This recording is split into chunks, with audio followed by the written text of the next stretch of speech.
Y saben que también para estar delante del Hijo del Hombre, por supuesto que se está refiriendo al momento en el que Él vendrá, es el momento del juicio. Está diciendo que para que nosotros escapemos de las cosas terribles que pueden venir sobre los hombres en medio de la desesperanza, pero también para que estemos delante de Dios en el momento del juicio, nosotros tenemos que escudriñarnos a nosotros mismos, tenemos que comportarnos como Adonai nos está pidiendo, tenemos que ser jajamín, vamos a decirlo así, inteligentes y no perezosos para poder aplicar la justicia, para poder buscar la humildad del rostro de Dios. En 1 Corintios 16:13, aquí vamos a ver cómo el velar también está relacionado con, de una manera especial, esto que mencionamos. 1 Corintios 16:13, es el último capítulo. Dice: velad, estad firmes en la fe, portaos varonilmente y esforzaos. Estas palabras son muy como de aliento, ¿no? Estad firmes en la fe, portaos varonilmente y esforzaos.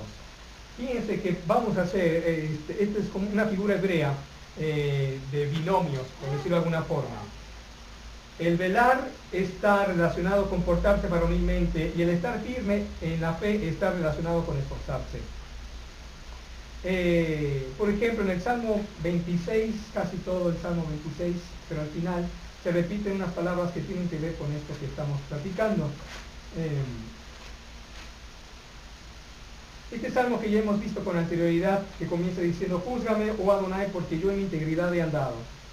He confiado a sí mismo en Adonai sin titubear. Escudriñame, oh Adonai, y pruébame, examina mis íntimos pensamientos y mi corazón. Y al final termina diciendo: mas yo andaré en integridad, redímeme y ten misericordia de mí. Mi pie ha estado en rectitud en las congregaciones del Disiré Adonai. Y fíjense que esto también se está refiriendo al estilo de vida, a la forma de vida que una persona tiene delante de Dios todos los días, hasta el momento, aún después de su muerte, en el día en el que esté delante del juez, que será Dios, el Hijo del Hombre. Anteriormente hablábamos del Salmo,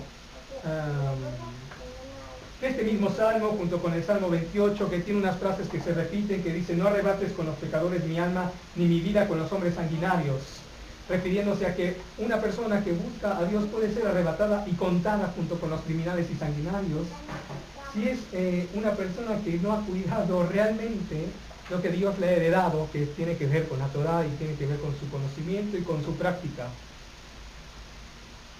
Al decir, por lo tanto, mi pie ha estado en rectitud, la palabra rectitud significa una planicie. Mi pie ha estado en un lugar plano y no se ha movido de allí. Y esta es una forma, vamos a decirlo, una forma hebrea que está en la Biblia y que se encuentra en las palabras de Yeshua cuando dice que oremos, que estemos velando y que oremos en todo tiempo. ¿Para qué? Para estar en pie delante del Hijo del Hombre. Para que en el momento en el que Él venga estemos en un lugar llano, plano, y no nos movamos de allí. Ese lugar plano y llano, que es la justicia, que es sus preceptos, la práctica de sus preceptos, es la búsqueda constante de su rostro, la humildad, es llenarnos de su verdad. Ese es el lugar plano, la planicie.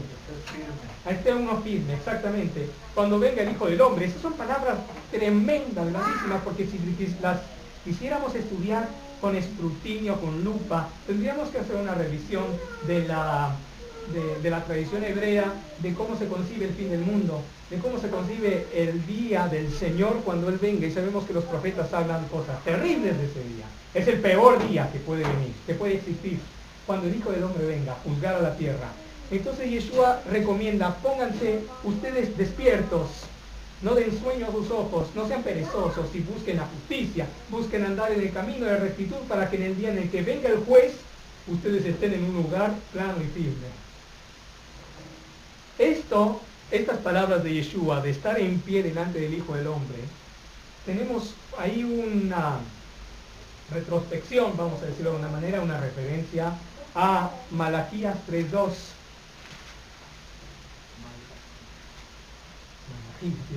Malaquías 3, que habla acerca del día del Señor y habla acerca del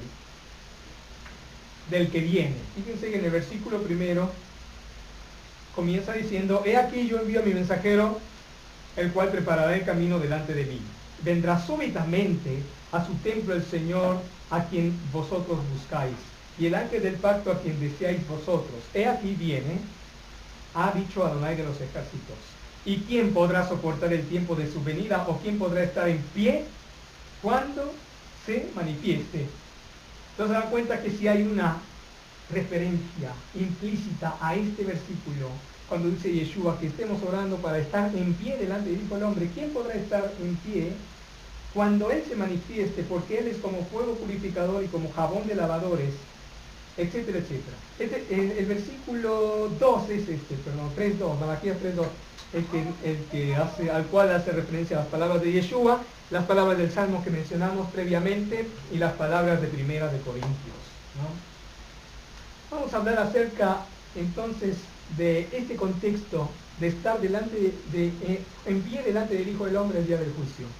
Es un contexto profético, es un contexto tradicional asimismo del fin del mundo y por lo tanto de arrepentimiento y con una constante examinación de uno mismo delante de Dios, pidiendo a Dios que uno no sea engañado por las tres.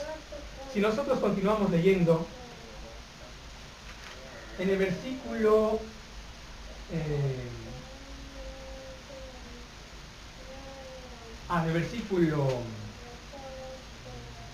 5 comienza diciendo: y vendré a ustedes para juicio, y comienza a hablar acerca de las cosas que va a juzgar. Y después continúa en el versículo 6, porque yo Adonai no cambio, por esto hijos de Jacob no habéis sido consumidos, hablando de su misericordia. Desde los días de vuestros padres os habéis apartado de mis leyes y no las guardasteis, volveos a mí. Ahí está el arrepentimiento, ¿no? Y yo me volveré a vosotros, ha dicho Adonai Sebaot. Mas dijisteis: ¿en qué hemos de volvernos? ¿En qué habremos de arrepentirnos? Necesitamos arrepentirnos. Y esto es algo muy curioso. El corazón se hace esta pregunta.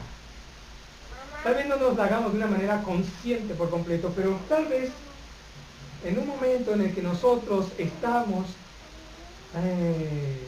viviendo esta vida y hay un conflicto o hay una circunstancia, una situación determinada en la que nosotros actuamos de una manera que tal vez no es agradable delante de Dios y pensamos: esto no pasa nada, es justo que me haya comportado tal vez así, no lo sé, estoy hablando de una manera abstracta, ¿no? Ahorita lo vamos a concretizar. El corazón va pensando: ¿en qué necesito arrepentirme? A veces el corazón humano, de todos los seres humanos, aún entre los creyentes, se puede preguntar: ¿de qué he de arrepentirme? ¿He hecho algo malo? Sí, me he portado bien todo este tiempo. Entonces Adonai les hace un par de observaciones. La primera de ellas: ¿robará el hombre a Dios? Pues vosotros me habéis robado. Y dijisteis: ¿en qué te hemos robado? En vuestros diezmos y ofrendas. Esta es la primera el primer punto respecto del arrepentimiento, ¿no? Malditos sois con maldición, porque vosotros, la nación toda, me habéis robado. Traed todos los diezmos al polí y haya alimento en mi casa, y probadme ahora en esto, dice Adonai de los ejércitos. Si no os abrís las ventanas de los cielos, derramaré sobre vosotros bendición hasta que sobreabunde.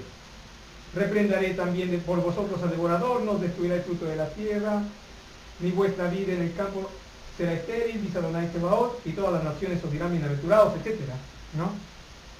¿Qué significa eso? Haber tomado para sí. El pueblo tomó para sí lo que le pertenecía a Dios, ¿no? Haber despreciado a Dios, en otras palabras. Porque en cuanto a los diezmos y las ofrendas, son elementos que pertenecen a Dios, no son cosas del hombre o no son cosas nuestras, vamos a decirlo así. Es algo que pertenece a Dios. Entonces, ¿qué hizo? ¿Por qué esta gente tomó el diezmo y la ofrenda de Dios y se la guardó para sí misma? O comenzó a dar tal vez cosas, ¿cómo se llama? Ya ve que como ofrenda, como diezmo, no se ofrece, sí, animales enfermos, animales perniquebrados, etcétera. Por supuesto, ¿cuál sería el criterio, la razón por la cual se darían ese tipo de cosas? Entonces, tiene que ver con el hecho de que se quite a Dios de las convicciones personales de que Él es el autor del sustento, vamos a decirlo de esa forma. ¿Por qué?